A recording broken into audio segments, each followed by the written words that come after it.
Karen, I think that was a great introduction to a lot of the bigger issues, the macro level issues. I'm going to take it down one more step to the meso level, as Tanya was talking about. So I'm going to talk about team science unfolding in practice, and a case study, essentially. Basically, this talk is going to be really concrete. I'm going to talk about some of the approaches we've taken in the International Brain Laboratory to improve transparency and fairness in our own team science. And I'll say that these are things we've tried. Some places they've succeeded, some places they've fallen short.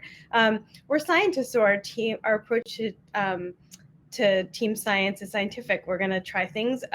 We learn and we try again. So hopefully you guys can learn some of these lessons in a slightly less painful way, but we'll see how it goes.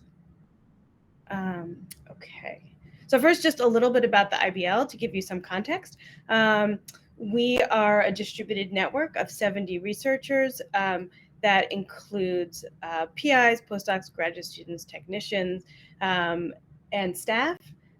Theorists and experimentalists. We're about 20 laboratories in 5 countries. And what makes us unique is that we're working with one species, using one behavior in one apparatus. And this has created some unusual constraints, but I think it's also enabled us to create standardized and replicable experiments that data analysis pipelines that we make freely available. And I hope that we hope will enable future work at small or at large scale. And I think hopefully, in addition to sharing all of these tools, some of the lessons as well that we have learned we can share. So one of the first challenges that we faced was to figure out how to turn 20 separate labs into a unified large-scale collaboration.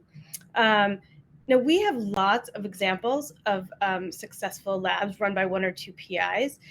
We know what a good one, I think we can probably agree generally what a good one looks like, what a bad one looks like. As Karen points out, there are definitely there are guidelines to follow, and there's, I think, more documentation about sort of single labs. But we needed to go beyond that and look for how we would manage a much larger research group. So here's how, just sort of, this is what we decided on. This is not, it's a flattened hierarchy, and it's inspired by the organization of the Atlas collaboration at CERN. So it's something we didn't come up with de novo, but it's also sort of was adapted to fit who we are as an organization. So just to orient you, the General Assembly is the voting body. It's made up of PIs, and it ratifies all of the major governance decisions in the organization, both about organization, but also major scientific decisions. We have an executive board for managing operations, but on a day-to-day level, small teams of IBL members collaborate on projects in working groups, which are defined around particular specializations and milestones. For example, it could be about physiology or about publications.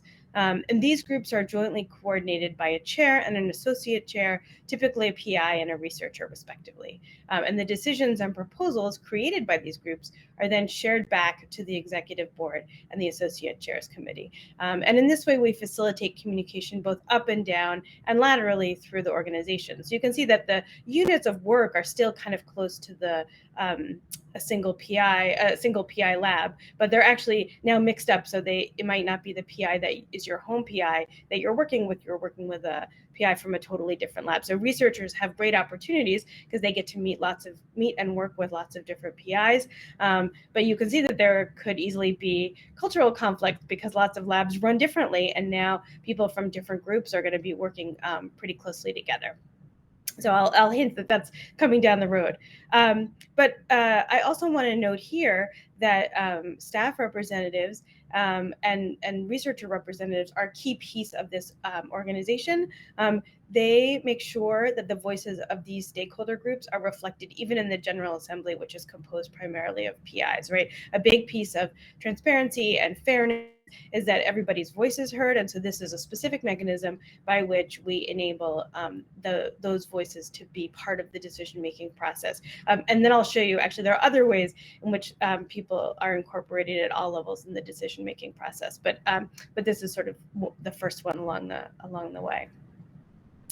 Okay, so I talked about policies. I kind of alluded to that. So good policies make good collaborators. I will say, in all seriousness, policies are critical for making the collaboration run. Like I said, you have people coming from lots of different organizations, different universities, different countries, different labs, who all have different ways of working.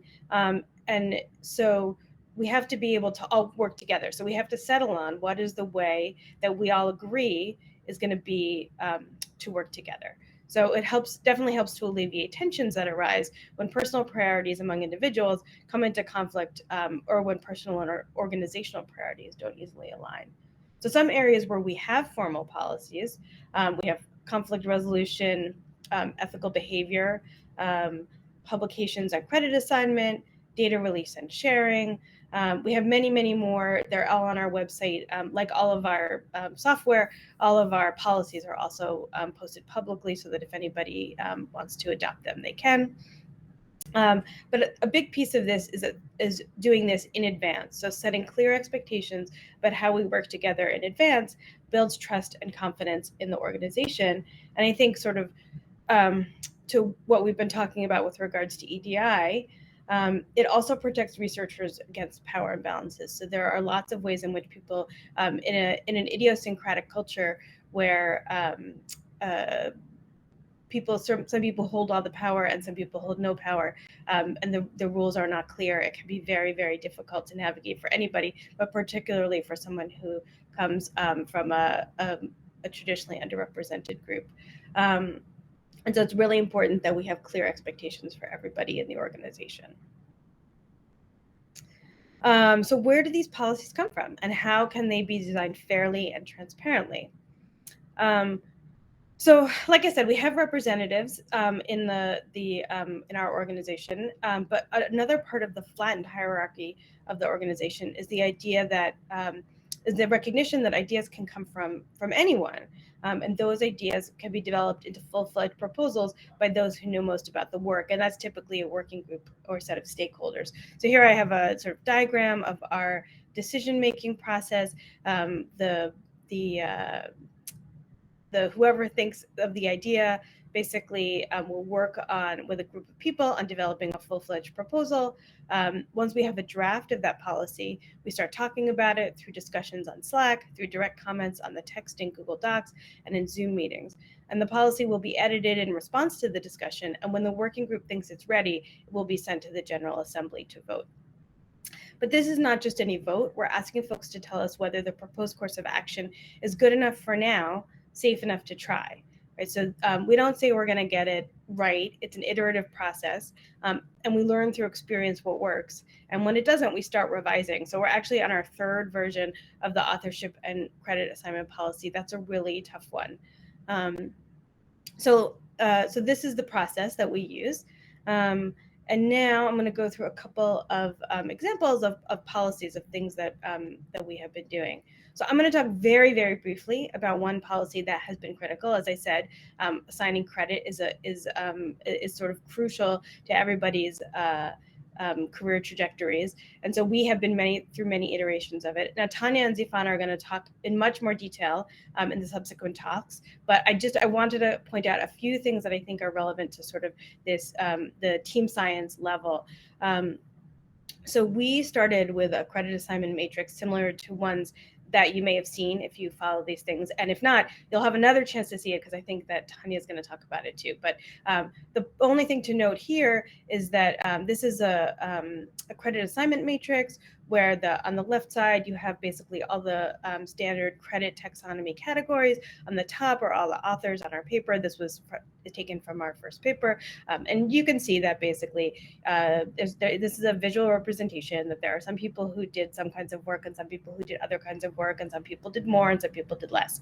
And I think it's not perfect, but it was a good first approximation for how we were going to assign credit and how we were going to represent the work that went into that paper. But I think if you look more closely, we realized that something was missing. So when we looked more closely at the list of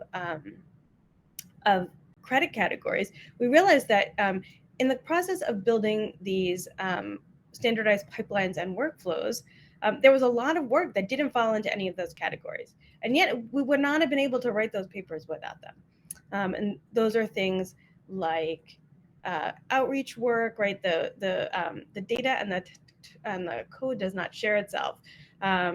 Working with funders, technical support both within the organization and outside the organization. We really wanted people to take advantage of all of these tools, but even with great documentation, we still need to provide support. Creation of the data architecture itself, doing code review to ensure that the code we shared was of sufficient quality that anybody could use it, paper review, governance and policy, scientific planning for conferences, leadership. Right? I think many of these things are things that in a larger lab, even not even a collaboration per se, but in a big lab, right, there might be a postdoctoral fellow who supervises graduate students or undergrads, and there's no way in which that is by our objective measures. And I know, as Karen said, maybe we need to find other measures. But for the moment, we're stuck in this regime where you want to be able to say, how did this person contribute to this paper? And I think we felt like there was a lot of things missing. So we're in the process now of trying to figure out how to add to this taxonomy for our own work to recognize all of this kind of work that goes into the final product. Because standardized pipelines and workflows are critical for open and reproducible science, but the work needed to create them is not always recognized in the current buckets that we have. Okay, so I want to talk briefly about another thing that came out of that policy was that an early adaptation was basically about inclusion. So we had originally chosen an opt-in model for authorship, where basically if you could fill out an author contribution statement in good faith, you could be an author on any paper that came out of the collaboration. And we felt that this was the fairest approach, right? Like everybody can be an author. But we realized that this left too much room for individual judgment. We couldn't only rely on people to think their contributions were enough, as some, particularly those who have a history of being marginalized, have a tendency to underestimate their own contributions. Now, so we fixed the authorship policy. We made it more uniform with regard to how much work, making sure that people who contributed equal amounts were all recognized equally as authors. But it was a major red flag for us generally that as much of an opportunity as our sociocratic governance is for allowing folks to express opinions, it was missing a piece to ensure that all voices were heard, not just people who were the loudest. Now, to address this, we do many things, but sort of one piece I want to talk about right now is that we do regular anonymous surveys to report out what's going on, what the temperature is basically of the entire collaboration. So our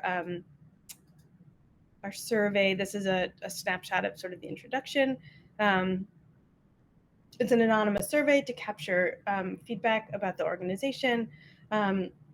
We administer it annually. That's really important because we want to see how things change over time, whether the things we do to change the culture actually work. We ask questions about all aspects of culture, about expectations, work expectations, other kinds of time use expectations, relationships with the PIs, with peers, with technical staff. We do ask specific questions about experiences or observations of harassment or bullying, and we report the results to the entire collaboration. We create an aggregate report, and that's really key too, that we talk about it as a group, and we use that to seed new proposals for cultural change in the lab.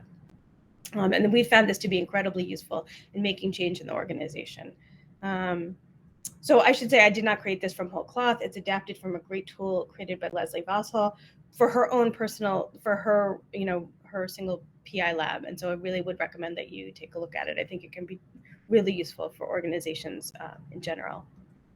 So finally, I will say a few lessons learned, some the hard way, but good governance for transparency requires policies, representation, clear decision-making processes, and ensuring all voices are heard.